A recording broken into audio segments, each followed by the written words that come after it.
அம்பானி நானாகிறேன். இந்த இன்ப மகாராஜ பெற்ற புது ரோஜ எலிசபெத் ராணியின் பேத்தியே.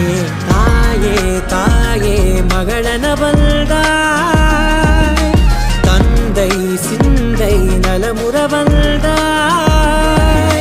நீயே லோகம் என்று ஆனாய் பெண்ணே, என்னை ஆளும் தெய்வம் நீதான் கண்ணே. பெற்றது நானா இல்லை உன் மகனே நானம்மா.